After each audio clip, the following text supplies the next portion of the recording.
সোনারগাঁও জাদুঘর আছি। বিভিন্ন ঐতিহ্য এখানে সাজানো আছে। জমিদার আমলের পালকি বিয়ে করার সময় দেখছিলাম আর কি।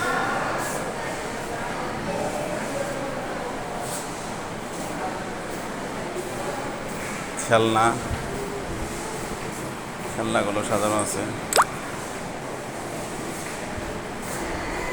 এখানে অলংকার,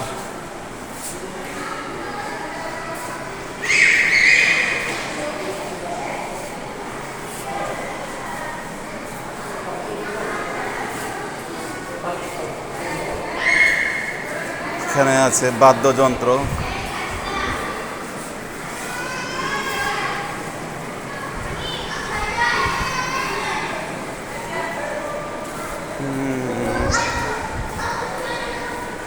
আগেকার আমলের কি এগুলো জানে নাই। সুপারি কাটার যন্ত্রপাতি দেখা যাচ্ছে, সর্তা বলে। এখানে আছে আগেকার আমলের বাসনপত্র,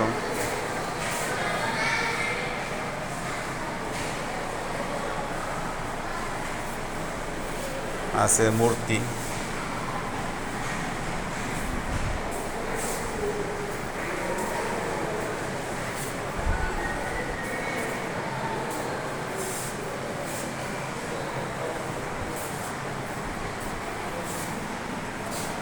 আসলে সোনারগাঁও জাদুঘর না আসলে বোঝা যাবে না এখানে কত রকমের আমাদের বাংলার ঐতিহ্য লুকায়িত আছে। আমরা বন্ধুদের সাথে এভাবে ঘুরবো এবং মন খুলে কথা বলবো এবং বিভিন্ন জায়গায় ঘুরে জ্ঞান অর্জন করবো ইনশাআল্লাহ। তো ভালো থাকো সবাই।